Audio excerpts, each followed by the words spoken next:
नमस्कार दोस्तों, मैं Vijay Tiwari the book society में आपका स्वागत है। जहां हम आज की इस वीडियो के माध्यम से सब्जेक्ट कोड BHIC 132 के कुछ महत्वपूर्ण प्रश्नों की चर्चा आपके साथ करेंगे। जैसा कि आप सभी जानते हो कि सब्जेक्ट कोड BHIC 132 का जो संबंध है वो भारत के इतिहास से है और ये इतिहास लगभग 300 CE से लेकर 1206 तक का इस किताब में पढ़ाया गया है।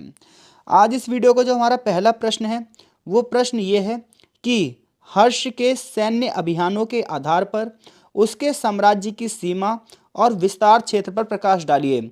यानी कि बेसिकली आपसे क्वेश्चन ये पूछ रहा है कि ये जो राजा हर्षवर्धन थे, इन हर्षवर्धन राजा ने कौन कौन से सैनिक अभियान चलाए हैं और इनका साम्राज्य कहाँ से कहाँ तक फैला हुआ था, यह क्वेश्चन आपको बताना है। तो देखो, जब आप राजा हर्षवर्धन के बारे में पढ़ोगे तो आपको पता चलेगा कि उत्तर भारत में इनका एक बहुत बड़ा साम्राज्य था। इन्होंने बहुत सारे सैनिक अभियान चलाए थे और बहुत सारे राजाओं को भी हराया था। इनका जो साम्राज्य था वो कश्मीर तक फैला हुआ था।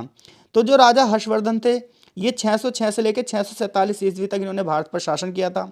भारत के महान सम्राटों में से एक थे। इन्होंने उत्तर भारत में एक बहुत बड़े साम्राज्य की स्थापना की थी। राजा हर्षवर्धन के जो सैनिक अभियान हैं, अगर आप इनको पढ़ोगे तो उनसे आपको इनके राजनीतिक कौशल के बारे में पता चलेगा। इनकी राजधानी कन्नौज थी। हालांकि इन्होंने सोचा कि ये दक्षिण भारत पर भी अटैक करें, लेकिन इनकी योजना सफल ना हो पाई और दक्षिण भारत को ये ना जीत सके। तो इस प्रकार से अगर आप राजा हर्षवर्धन के बारे में पढ़ोगे तो राजा हर्षवर्धन का एक बहुत बड़ा साम्राज्य है। कहाँ पर है? उत्तर भारत में। ठीक है भाई। अब हम इनके सैनिक अभियानों के बारे में पढ़ने जा रहे हैं, जैसा कि क्वेश्चन हमसे पूछ रहा है। तो देखो, शुरुआत में जो इनकी राजधानी थी वो थी थानेश्वर, लेकिन आगे चलकर इन्होंने राजधानी कहाँ स्थानांतरित करी? कन्नौज में। तो राजा हर्षवर्धन के जो बड़े भाई थे राजा राज्यवर्धन, इनकी हत्या हो गई और इनकी हत्या के बाद राजा हर्षवर्धन राजा बने। उन्होंने थानेश्वर, जो कि वर्तमान हरियाणा में ये क्षेत्र है, इसको अपने साम्राज्य की पहली राजधानी बनाया, लेकिन बाद में राजधानी को कन्नौज स्थानांतरित कर दिया। तो अगर आप राजा हर्षवर्धन के बारे में पढ़ रहे हो, क्वेश्चन आपसे पूछ रहा है उनके क्षेत्र विस्तार के बारे में बताओ, तो शुरुआत में राजधानी जो है पुष्यभूति वंश की वो है थानेश्वर में, और आगे चलकर ये राजधानी कहाँ बदल गई है? कन्नौज में। तो राजा हर्षवर्धन ने अपने साम्राज्य की राजधानी बनाई, किसको? कन्नौज को। फिर आगे चलकर उन्होंने जो प्रमुख सैनिक अभियान चलाए, वो पहला सैनिक अभियान जो था वो था मालवा में। मालवा जो कि मध्य प्रदेश का एरिया है, ये एरिया उन्होंने जीत लिया। ठीक है। इस विजय ने हर्ष के साम्राज्य का विस्तार मध्य भारत तक कर दिया। आगे चलकर उन्होंने बंगाल के क्षेत्र पर भी अटैक किया, बंगाल के क्षेत्र को भी जीता। और वहाँ के गौड़ राजा था शशांक, इन्होंने हर्षवर्धन के भाई राज्यवर्धन की हत्या भी कर दी थी। हर्ष ने शशांक के खिलाफ कड़े अभियान चलाए और गौड़ के कुछ हिस्सों को अपने साम्राज्य में भी शामिल किया। हालांकि वो शशांक को पूरी तरीके से नहीं हरा पाए थे। हर्ष ने पंजाब और राजस्थान के कई हिस्सों पर विजय प्राप्त की और उन्हें भी अपने साम्राज्य में जोड़ लिया। इस तरह उन्होंने अपने क्षेत्र का विस्तार पश्चिम की ओर भी किया। आगे चलकर कश्मीर और हिमाचल के क्षेत्रों की बात करें तो यहाँ के भी कुछ हिस्सों पर इन्होंने नियंत्रण स्थापित कर लिया था। हर्ष ने नर्मदा नदी को पार कर दक्षिण भारत में विस्तार करने का प्रयास किया, लेकिन वहां पर एक शक्तिशाली चालुक्य राजा जो कि पुलकेशन दित्य थे, इन्होंने हर्षवर्धन को हरा दिया। इस प्रकार हर्षवर्धन की दक्षिणी जो सीमा थी वो नर्मदा नदी तक आकर सीमित रह गई थी। तो इस प्रकार से हर्षवर्धन का अगर आप साम्राज्य देखोगे तो इसमें पंजाब, हरियाणा और हिमाचल के कुछ हिस्से शामिल थे। उत्तर प्रदेश में कन्नौज उनकी राजधानी थी।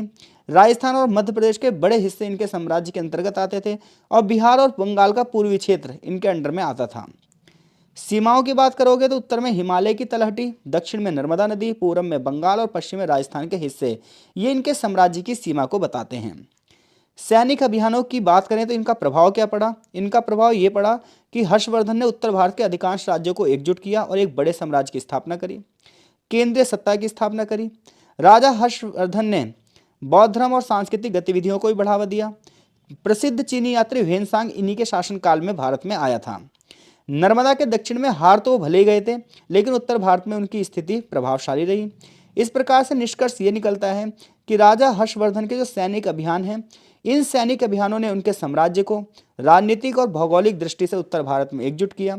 उनकी सीमाएं उत्तर में हिमालय से लेकर दक्षिण में नर्मदा नदी तक फैली हुई थी और पश्चिम में राजस्थान के पूर्व से लेकर बंगाल तक फैली हुई थी। तो अगर क्वेश्चन आपसे पूछता है कि राजा हर्षवर्धन की सैन्य उपलब्धियां बताइए, या राजा हर्षवर्धन ने किस प्रकार से अपने साम्राज्य को विस्तृत किया, या फिर राजा हर्षवर्धन के जो सैनिक अभियान थे उनके बारे में बताओ, तो ये तमाम जो क्वेश्चनों के आंसर है वो इसी तरीके से बनेंगे। क्वेश्चन नंबर 2 की ओर चल रहे हैं। क्वेश्चन नंबर 2 जो है हमारा वो ये है कि भारतीय धर्म के इतिहास के अध्ययन में भक्ति आंदोलन के महत्व का विश्लेषण कीजिए। बहुत जबरदस्त क्वेश्चनों में से एक है, बहुत महत्वपूर्ण प्रश्न है ये कि भारतीय धर्म के इतिहास के अध्ययन में भक्ति आंदोलन का क्या महत्व है। तो देखो, भक्ति आंदोलन भारतीय धार्मिक और सांस्कृतिक परंपरा का एक महत्वपूर्ण चरण है जो कि 7वीं से लेकर 17वीं शताब्दी के बीच में उत्तर भारत में और दक्षिण भारत में शामिल हुआ। भक्ति आंदोलन ने भारतीय धर्म पर, भारतीय समाज पर, भारतीय संस्कृति पर गहरा प्रभाव डाला है। इसने कहीं ना कहीं सामाजिक समानता और आध्यात्मिकता को बढ़ावा दिया है। चलो भाई, इस क्वेश्चन को हम समझते हैं। तो देखो, जब आप भक्ति आंदोलन की बात करोगे तो भक्ति आंदोलन ने धार्मिक समानता पर बल दिया और सरल भक्ति का प्रचार किया। हुआ यह था कि पहले बहुत सारे कर्मकांड चलते थे और भक्ति करने की विधियां बड़ी कठोर थीं और जातिवाद का बहुत बड़ा खेल था, और इसके अलावा इस्लाम की स्थापना भारत में हो रही थी। तो भक्ति आंदोलन ने धार्मिक अनुष्ठानों को चुनौती दी, जटिल यज्ञों को चुनौती दी, पुरोहितवाद, ब्राह्मणवाद को चुनौती दी। इन्होंने कहा, भाई ईश्वर के प्रति अगर आपको प्रेम है, समर्पण है, तो ये सबसे सच्चा तरीका है ईश्वर को प्राप्त करने का। उन्होंने कहा, सभी जातियां, सभी वर्गों, सभी लिंग के लोगों को ईश्वर की भक्ति का अधिकार है। चाहे संत गुरु को पढ़ लो, गुरु नानक जी को पढ़ लो, तुलसीदास को पढ़ लो, मीराबाई जी को पढ़ लो, ये इन सभी लोग जो है ये भक्ति काल के ही प्रमुख कवि हैं। तो अगर आप भक्ति काल की बात करोगे तो भक्ति काल का समय भारत में कब है?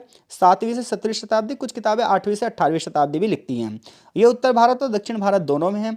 भक्ति आंदोलन की खास बात क्या है कि इन्होंने धार्मिक समानता की बात करी है, सरल तरीके से पूजा पाठ की बात करी है।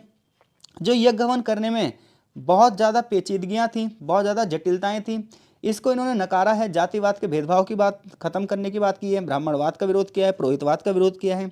इन्होंने कहा कि सभी जाति, सभी वर्ग के लोग भगवान की प्राप्ति करने के लिए जो है भक्ति के मार्ग पर चल सकते हैं। इस काल के जो प्रमुख संत थे वो संत कबीर, गुरु नानक जी, तुलसीदास, मीराबाई जैसे थे। इन लोगों ने जातिवाद और सामाजिक असमानता का विरोध किया है। संत रविदास, संत कबीर, चैतन्य महाप्रभु जैसे संतों ने कहा कि ईश्वर के सामने सभी समान है, कोई जात नहीं, कोई पात नहीं।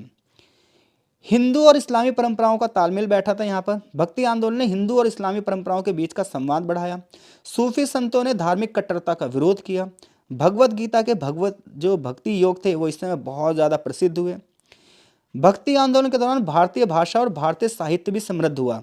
बड़े पैमाने पर हिंदी भाषा, तमिल भाषा, बांग्ला, मराठी, गुजराती में भक्ति भाव की कविताएं रची गई और साधारण जनता तक पहुंचाई गई। उदाहरण के लिए तुलसीदास जी ने रामचरितमानस लिखा जो अवधी भाषा में था और ये आम जनता के बीच में बहुत लोकप्रिय हुआ। भक्ति आंदोलन ने ईश्वर की प्राप्ति के लिए ध्यान, भजन, कीर्तन और साधना को प्राथमिकता दी। गुरु नानक जी ने कहा कि नाम स्मरण करो, कभी भी आप ईश्वर का नाम जप लोगे तभी भक्ति हो जाएगी। सामूहिक उपासना करो। सबसे बड़ी बात यह है कि भक्ति आंदोलन के दौरान महिलाओं को भी सम्मान अवसर मिला। महिला संतों जैसे मीराबाई, अक्का महादेवी, सहजोबाई, अंडाल, करिक्का लम्मैयार जैसे लोगों ने महत्वपूर्ण योगदान दिया और ये अपने आप में बहुत बड़ी बात थी क्योंकि पहले महिलाओं को इतने अधिकार नहीं थे। इस दौरान धार्मिक कट्टरता का विरोध किया गया। इन्होंने कहा, भाई ईश्वर को बाहरी कर्मकांडों की बजाय मानवीय हृदय में बसाओ। भक्त संतों ने सत्य को प्राथमिकता दी। नए धार्मिक मार्गों का विकास हुआ, जैसे कि वैष्णववाद को बढ़ावा मिला जो भगवान विष्णु की भक्ति करते थे, शैववाद को जो भगवान शिव की भक्ति करते थे, निर्गुण संप्रदाय जो मूर्ति पूजा में विश्वास नहीं करते थे, निर्गुण परंपरा में जैसे कबीर, गुरु नानक ने निराकार ईश्वर को अपनाया, सगुण जो भगवान को मूर्तियों में पूजते थे, कहते थे भगवान का एक आकार है, तुलसीदास, सूरदास, इन लोगों ने रामकृष्ण के अवतारों की पूजा की है। भक्ति आंदोलन का महत्व यह है कि इस दौरान धार्मिक पुनर्जागरण हुआ। जहां बड़े पैमाने पर पहले जातिवाद का भेदभाव था, महिला पुरुष के आधार पर भेदभाव थे, कहीं ना कहीं ये समानता की ओर आगे बढ़े। सामाजिक सुधारों को बढ़ावा दिया गया, अंधविश्वास को खत्म करने की बात की गई और सती प्रथा, बाल विवाह का विरोध किया गया, विधवा पुनर्विवाह को मान्यता देने की बात की गई। सांप्रदायिक सद्भाव, हिंदू मुस्लिम के बीच में भाईचारों को बढ़ावा देने का प्रयास किया गया। भक्ति आंदोलन ने जनता को ज़्यादा से ज़्यादा जोड़ने का प्रयास किया। निष्कर्ष ये निकलता है कि भक्ति आंदोलन ने न सिर्फ भारतीय धर्म को आगे बढ़ाया है, संस्कृति को आगे बढ़ाया है, बल्कि समाज के इतिहास में एक बहुत बड़ी इस घटना को आगे बढ़ाया है जहाँ असमानता को खत्म करने की बात की गई है, अज्ञानता को खत्म करने की बात की गई है, कट्टरता को खत्म करने की बात की गई है और सामाजिक समानता के साथ ईश्वर की आराधना करने की बात की गई है। आशा करता हूँ कि अगर ये क्वेश्चन पेपर में आया तो डेफिनेटली आप कर दोगे। इससे पहले भी हमने एक वीडियो अपलोड कर रखी है 4 क्वेश्चनों की, उसे जरूर पढ़ लेना भाई, बहुत इंपॉर्टेंट वीडियो है वो भी। और अगर आप ये पीडीएफ परचेज करना चाहते हो तो आप हमें व्हाट्सएप भी कर सकते हो और टेलीग्राम पे भी जुड़ सकते हो। अगला क्वेश्चन है हमारा कि लगभग 700 से 1200 सीई के दौरान लैंगिक संबंधों का विस्तृत विवरण दीजिए। तो 700 से लेकर 1200 के बीच में स्त्री और पुरुषों के बीच में क्या भेदभाव थे, या स्त्री और पुरुषों की समाज में क्या स्थिति थी, क्वेश्चन आपसे यह पूछ रहा है। लैंगिक संबंध का मतलब होता है स्त्री पुरुष।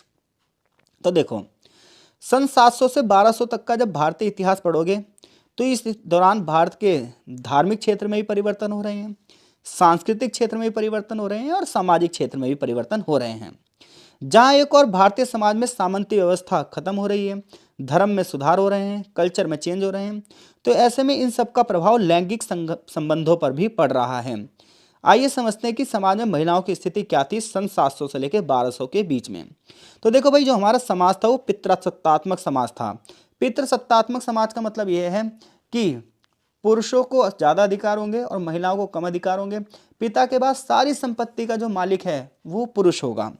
तो इस काल में अधिकांश समाज पितृसत्तात्मक थे, जहां पुरुष परिवार और समाज में एक महत्वपूर्ण भूमिका निभाते थे। महिलाओं की भूमिका उतनी नहीं थी जितनी समझी जाए। हालांकि उच्च घरानों में महिलाओं को कुछ अधिकार लेने की बात, कुछ अधिकार दिए गए थे, कुछ निर्णय लेने के अधिकार थे, लेकिन निम्न घरानों में तो कोई भी अधिकार थे ही नहीं।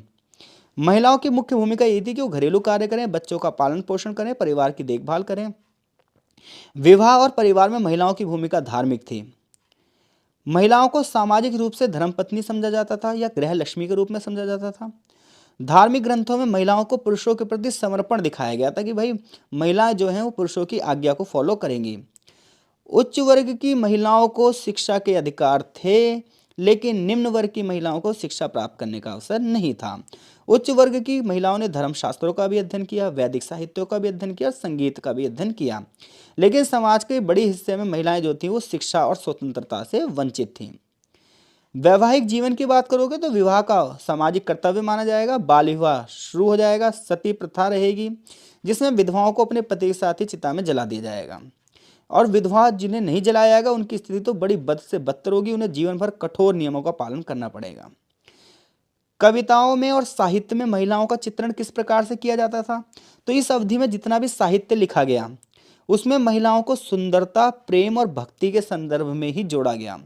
जितने भी आप काव्य पढ़ लो, उस समय के जितने भी साहित्य पढ़ लो, जितने भी प्रेम आख्यानों को पढ़ लो, सब में महिलाओं को भावुक पात्र के रूप में दर्शाया गया है। मंदिरों में महिलाओं को गायिकाओं और नर्तकियों की विशिष्ट भूमिका के रूप में दिखाया गया है। धर्म और भक्ति आंदोलन में अगर आप महिलाओं की भूमिका की बात करोगे तो इस काल में भक्ति आंदोलन की जब शुरुआत हुई तो इसने महिलाओं के लिए भी ईश्वर की भक्ति के द्वार खोले। जैसे अक्का महादेवी, अंडाल, करेक्काल अम्मैयार जैसी महिला संत को बहुत ज़्यादा प्रसिद्धि मिली थी। मुस्लिम आक्रमण का प्रभाव भारत पर पड़ा। इस घटना का महिलाओं की स्थिति पर बहुत बुरा प्रभाव पड़ा, क्योंकि पर्दा प्रथा का प्रचलन और ज़्यादा बढ़ गया। महिलाओं की सामाजिक स्वतंत्रता कम हो गई। मुस्लिम आक्रमण के बाद भारत में उन्हें और ज़्यादा संरक्षित बनाया गया। मंदिरों में महिलाओं की भूमिका बढ़ी और उन्हें देवदासी कहा जाने लगा। हालांकि आगे चलकर देवदासी प्रथा शोषण का माध्यम बन गई। अगर आप कला में, मूर्ति कलाओं में महिलाओं की स्थिति देखोगे तो खजुराहो का मंदिर आप एक बार सर्च करना। खजुराहो के मंदिर में प्रेम, कामुकता और लैंगिक संबंधों को दर्शाया गया है। यह इस बात का प्रमाण है कि समाज में महिलाओं को कामुकता का महत्वपूर्ण हिस्सा माना गया है। कामसूत्र जैसे जो ग्रंथ थे वो भी बहुत लोकप्रिय थे। महिलाओं की इस प्रकार से अगर स्थिति की बात करोगे तो इस्लाम के आक्रमण की वजह से खास तौर पर स्थिति बद से और ज़्यादा बदतर हो गई। पर्दा प्रथा और भी ज़्यादा मजबूत हो गई। उसका कारण था बाहरी आक्रांताएं। विवाह एक सामाजिक कर्तव्य था ही था। विवाह का मुख्य उद्देश्य यह था कि वंश आगे बढ़े, संतान उत्पत्ति हो। बहु विवाह बड़े पैमाने पर होते थे उच्च वर्ग में, और बाल विवाह जैसे प्रथाएं प्रचलित थीं। महिलाओं की स्वतंत्रता सीमित थी और उन्हें दोयम दर्जे का माना जाता था। तो ये सब आप खरीदोगे, निष्कर्ष ये निकलता है कि 700 से लेकर 1200 सीई के बीच में जो भारतीय समाज था वहाँ पर सामाजिक, धार्मिक और सांस्कृतिक परिवर्तन हो रहे थे। ऐसे में महिलाओं की जो स्थिति है उसमें ज़्यादा हालांकि कोई सुधार नहीं आया।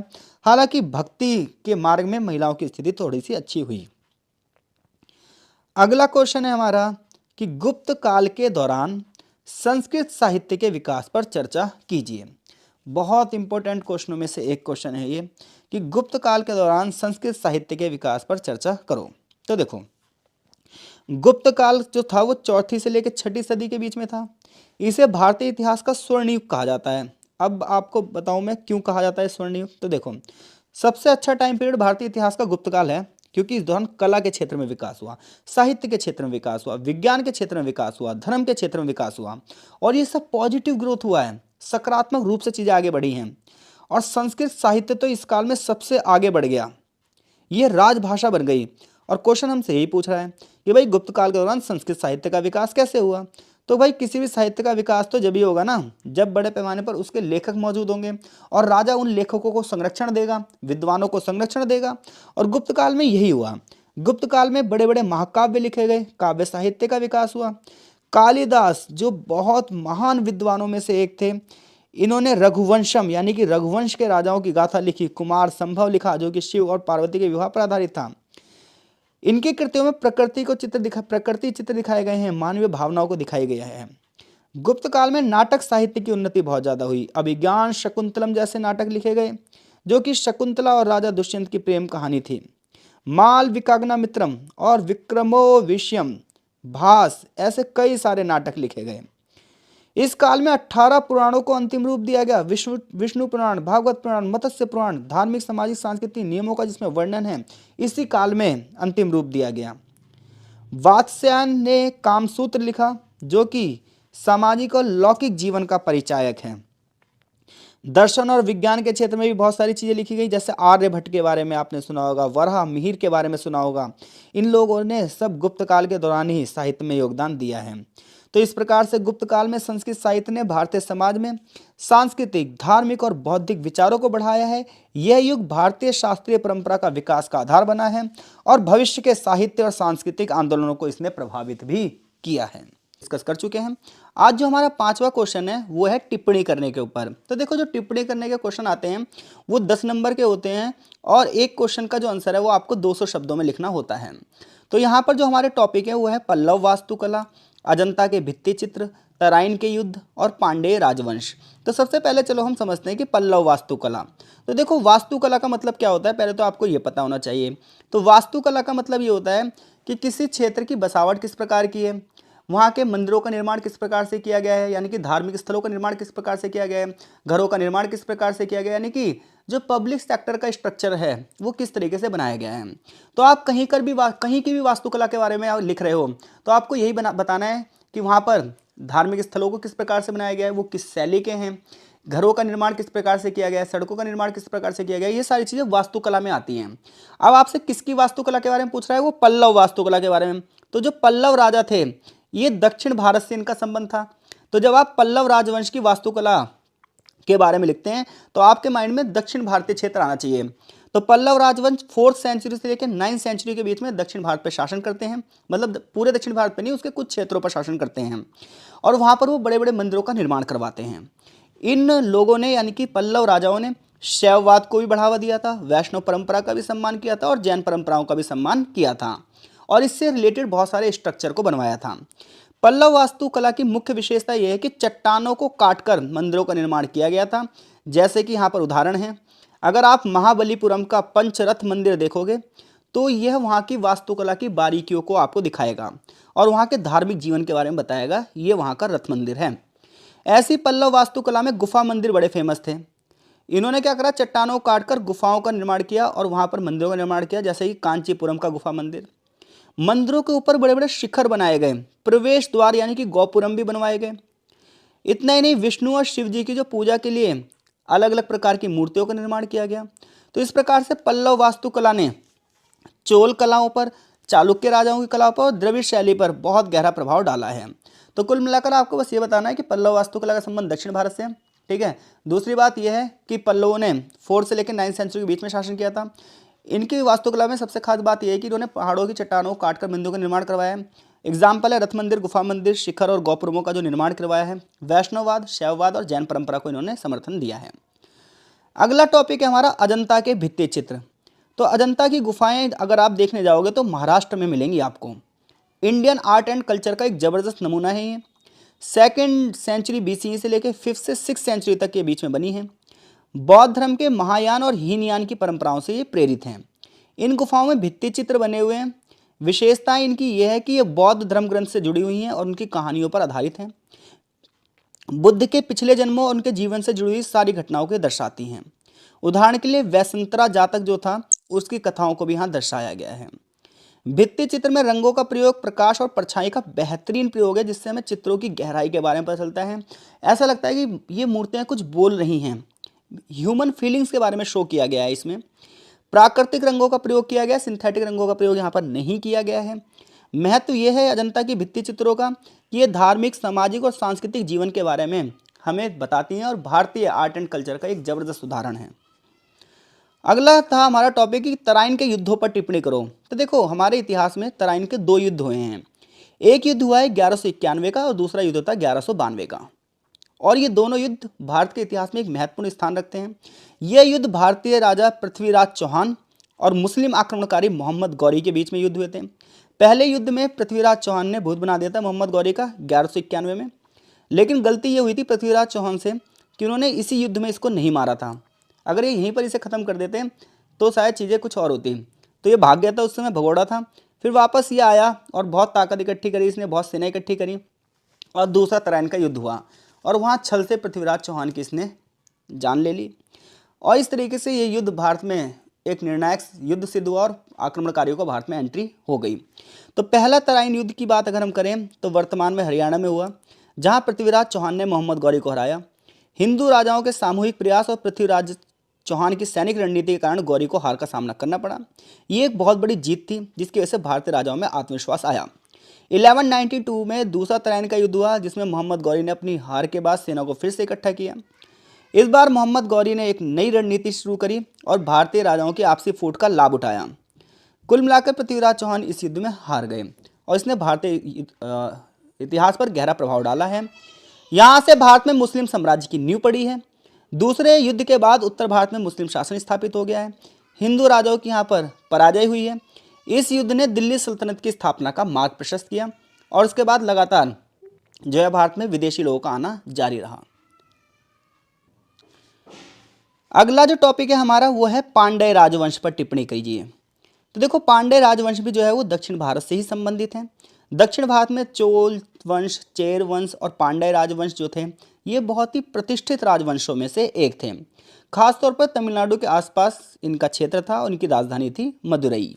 ठीक है, विशेषता ये थी कि पांड्य राजवंश जो थे इन्होंने तमिल साहित्य, संगम साहित्य, कला साहित्य को बढ़ावा दिया।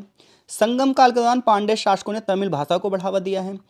पांड्य शासकों ने शैव और वैष्णव परंपराओं को बढ़ावा दिया है। मदुरई का मीनाक्षी मंदिर इसका तगड़ा उदाहरण है। पांड्य राजवंश समुद्री व्यापार के लिए जाना जाता था। रोम और दक्षिण पूर्वी एशिया के साथ इनका व्यापारिक संबंध था। मोती और मसालों का व्यापार प्रमुख था। राजनीतिक प्रभाव यह है कि इनका जो युद्ध होता था, संघर्ष होता था, वो चोल और चालुक्य राजाओं के साथ होता था। निष्कर्ष ये निकलता है कि दक्षिण भारत के सांस्कृतिक, आर्थिक और धार्मिक विकास में इनका बहुत बड़ा योगदान रहा है। तो मैं आशा करता हूँ इन चारों टॉपिक में से कोई भी टॉपिक आता है टिप्पणी करने के लिए तो आप डेफिनेटली कर देंगे। कमेंट बॉक्स में अपनी प्रतिक्रियाएं जरूर दीजिएगा। अगला क्वेश्चन है हमारा क्वेश्चन नंबर 6। ये क्वेश्चन अब 20 नंबर के हिसाब से है कि चोलों के अंतर्गत स्थानीय शासन पर एक लेख लिखिए। तो जब आप चोल साम्राज्य का इतिहास पढ़ते हो तो 9th से लेकर 13th सेंचुरी के आसपास चोल वंश ने दक्षिण भारत पर शासन किया और ये बहुत ही प्रभावशाली साम्राज्य था। इनकी प्रशासनिक व्यवस्था बहुत अच्छी थी, राजनीतिक व्यवस्था बहुत अच्छी थी, अर्थव्यवस्था भी इनकी बहुत अच्छी थी और एक लंबे समय तक इन्होंने शासन भी किया है। तो इनके प्रशासन की मुख्य विशेषताएं क्या थी? तो चोल राजाओं ने अपने पूरे के पूरे क्षेत्र को छोटी छोटी यूनिट्स में बांट रखा था। वहाँ पर गांव प्रशासन की सबसे छोटी इकाई थी जिसे उर या सभा कहा जाता था। बहुत सारी क्या थी, असेंबलीज थी गाँव की, जो गांव के प्रशासन को संभालती थी, मैनेजमेंट करती थी, टैक्स वगैरह इकट्ठा करती थी और न्याय की व्यवस्था करती थी। तो चोल साम्राज्य में एक जबरदस्त ग्राम प्रशासन था, विलेज एडमिनिस्ट्रेशन था, जहां उन्होंने प्रत्येक गांव अच्छे से चल सके उसके लिए ग्राम समितियां बना रखी थी और गांव को उर कहा जाता था। ग्राम सभाएं चोल प्रशासन का सबसे महत्वपूर्ण अंग थी, जिसके बारे में मैंने अभी बताया। जैसे कि साधारण किसान जो थे वो उर में थे, ब्राह्मणों के गाँव जो थे उन्हें अग्रहार कहा जाता था और व्यापारियों के गाँव को नगरम कहा जाता था। कर इकट्ठा किया जाता था और इसके लिए अलग से जो है डिपार्टमेंट भी बनाए गए थे और कर से जो पैसा इकट्ठा होता था वो सिंचाई में प्रयोग किया जाता था, जल निकासी में प्रयोग किया जाता था, बड़े बड़े तालाब बनाए जाते थे, किसानों और बस्तियों का संचालन किया जाता था, जो लड़ाई झगड़े होते थे उनके विवादों का निपटारा किया जाता था, मंदिरों का मैनेजमेंट किया जाता था। चोल प्रशासन में चुनाव प्रणाली भी थी। वहाँ पर एक स्थानीय कमेटी थी जिसका नाम था कुडवोलाई और जो व्यक्ति योग्य होता था, शिक्षित होता था, उसी को आगे बढ़ने का मौका मिलता था। चोल की अगर हम लोकल गवर्नमेंट की बात करेंगे तो ज़्यादातर लोग क्या होते थे, खुद ही डिसिप्लिन में रहते थे, तो ज़्यादा ज़रूरत पड़ती नहीं थी। गांव वाले सीधे भागीदारी करते थे, ट्रांसपेरेंसी बहुत ज़्यादा बनी हुई थी। निष्कर्ष ये निकलता है कि चोलों का जो स्थानीय प्रशासन है, इन्होंने लोकतंत्रात्मक तरीके से चीज़ों को आगे बढ़ाया है। चोलों की जो नीति थी वो भारतीय प्रशासनिक इतिहास में एक महत्वपूर्ण दिशा प्रदान करती है। अगले क्वेश्चन की ओर हम बढ़ रहे हैं। अगला क्वेश्चन है हमारा, उत्तर गुप्त काल में अर्थव्यवस्था और समाज में क्या परिवर्तन आए। बहुत इंपॉर्टेंट क्वेश्चनों में से एक है। यानी कि जब भारत में गुप्त काल खत्म हो रहा था तो उस दौरान का जो समय था वो उत्तर गुप्त काल कहलाता है। इस दौरान इंडिया की इकोनॉमी पर और समाज पर क्या प्रभाव पड़ा, क्वेश्चन ये पूछ रहा है। तो जब आप उत्तर गुप्त काल के बारे में पढ़ते हो तो पहले आपके माइंड में टाइम जोन आना चाहिए। वो टाइम जोन है 6 से लेकर 8th सेंचुरी के आसपास। ये भारतीय इतिहास में एक संक्रमण काल था जहाँ गुप्त साम्राज्य खत्म हो रहा है और छोटे छोटे क्षेत्रों में भारत आ रहा है। राजनीतिक अस्थिरता, यानी कोई भी एक बड़ा राजा नहीं है जो इतने बड़े क्षेत्रों को संभाल सके, और भारत पे बाहरी आक्रमण होने शुरू हो चुके हैं। तो उत्तर गुप्त काल में अर्थव्यवस्था में क्या परिवर्तन आया, कृषि प्रणाली में बदलाव आ गए। गुप्त काल के बाद सामंतवाद की शुरुआत हुई। सामंतवाद का मतलब है जैसे ये पूरा एरिया पहले गुप्त राजाओं के अंडर में है, तो ये जो छोटे छोटे एरिया जिन लोगों को चलाने के दिए गए थे, ये अपने अपने एरिया में राजा बन गए। अब भूमि को अनुदान दिया जाने लगा, कृषि को बढ़ावा हुआ, किसानों का शोषण हुआ। बड़े पैमाने पर सामंत जो थे वो कर लगाने लगे। उत्तर गुप्त काल में राजनीतिक अस्थिरता हुई, व्यापारिक मार्ग असुरक्षित हो गए। जहां गुप्त काल में व्यापारिक मार्गों को सुरक्षित किया गया था ताकि व्यापार को बढ़ावा मिले, अब बड़े पैमाने पर लुटेरों ने, डाकुओं ने इस क्षेत्र को लूटना शुरू कर दिया, जिससे व्यापार में गिरावट आई। क्योंकि अगर व्यापारी सुरक्षित नहीं होंगे तो व्यापार कैसे होगा। अर्थव्यवस्था कमजोर हुई, व्यापार के सोर्सेज घट गए। गुप्त काल में सोने की मुद्रा चलती थी, वो धीरे धीरे करके कम हो गई और अब चांदी और तांबे के सिक्के चलने लग गए, जिससे पता चलता है कि इकोनॉमी इस दौरान क्या हो गई, कमजोर हो गई। सामंती व्यवस्था का उदय हुआ, यानी कि सेंट्रलाइज पावर खत्म हो गई और छोटे छोटे स्टेट उभरने लगे। समाज में भी परिवर्तन आने लगा। सामंत जो थे वो शक्तिशाली हो गए, जाति व्यवस्था और कठोर हो गई, ब्राह्मणों का दबदबा हो गया। महिलाओं की स्थिति दिन प्रतिदिन गिर रही थी और धार्मिक परिवर्तन हो रहे थे। बौद्ध धर्म का प्रभाव कम होने लगा था और शैववाद और वैष्णव परंपराएं मजबूत हो रही थी। किसानों का शोषण हो रहा था उत्तर गुप्त काल में बड़े पैमाने पर। सांस्कृतिक गतिविधियां बढ़ रही थी। निष्कर्ष ये निकलता है कि उत्तर गुप्त काल में समाज और अर्थव्यवस्था में बहुत सारे परिवर्तन हुए। सामंतवाद का उदय हुआ, बाहरी आक्रमण होने शुरू हो चुके थे। जो पहले सोने की मुद्राओं में व्यापार हो रहा था वो अब चांदी और तांबे की मुद्राओं में हो रहा है। सामाजिक ढांचा पूरी तरीके से हिल चुका था, जाति व्यवस्था और ज़्यादा कठोर हो चुकी थी। तो मैं आशा करता हूँ अगर ये क्वेश्चन भी आया आप कर दोगे। अब हमारा जो ये लास्ट क्वेश्चन है वो क्वेश्चन ये है कि लगभग 700 से 1200 सीई के दौरान कृषि संबंधों पर चर्चा कीजिए।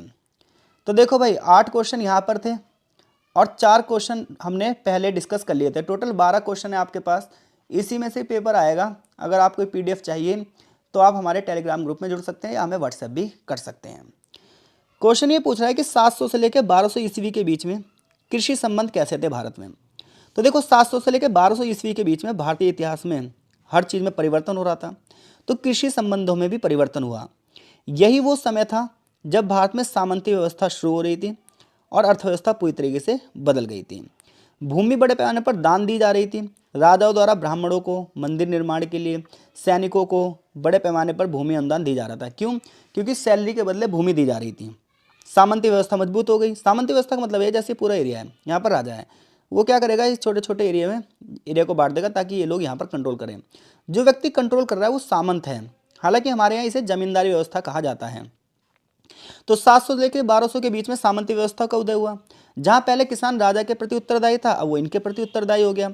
और जो ये सामंती था ये राजा और किसान के बीच में एक मीडिएटर की भूमिका निभाता था। किसानों का उपज का बड़ा हिस्सा जो है वो टैक्स के रूप में चला जाता था और वो सामंत राजा खा जाते थे। प्राकृतिक आपदाओं के समय किसानों को भयंकर कठिनाइयों का सामना करना पड़ता था। कृषि पूरी तरीके से मानसून पर निर्भर थी। नहरें, तालाब और जो है जलाशयों का निर्माण तो करवाया गया, लेकिन उसका उतना प्रॉफिट किसानों को नहीं हुआ जितना होना चाहिए। धान, जौ, गेहूं और गन्ना यहाँ की मुख्य फसलें थी। मंदिर और मठों का बहुत बड़े पैमाने पर निर्माण करवाया गया। किसानों पर भारी कर लगाया गया और इस तरीके से किसानों का इस दौरान बड़े पैमाने पर शोषण हुआ। उत्तर भारत की बात करोगे चाहे दक्षिण भारत की बात करोगे, कृषि से रिलेटेड इंफ्रास्ट्रक्चर तो आगे बढ़ा, बट किसानों की स्थिति वैसी की वैसी ही बनी रही। तो अगर 700 से लेकर 1200 ईस्वी के बीच में किसानों की बात करें तो आप उनके बारे में बताएंगे कि इस दौरान जो कृषि व्यवस्था थी वो बड़ी शोषणकारी थी। तो हम इस वीडियो को यहीं विराम देते हैं। आशा करते हैं कि BHIC 132 में कोई भी क्वेश्चन आया तो आप डेफिनेटली कर दोगे, बट ध्यान रहना आपको तीनों वीडियो देखनी पड़ेगी कि तीनों वीडियो में हमने 4-4 क्वेश्चन डिस्कस किए हैं और टोटल 12 क्वेश्चन हो गए हैं। इन 12 में से आप 5 क्वेश्चन करके आओगे और डेफिनेटली वो क्वेश्चन आएंगे ही आएंगे, देख लेना आप। तो बहुत बहुत धन्यवाद आपका, मिलते हैं आपसे नेक्स्ट वीडियो में।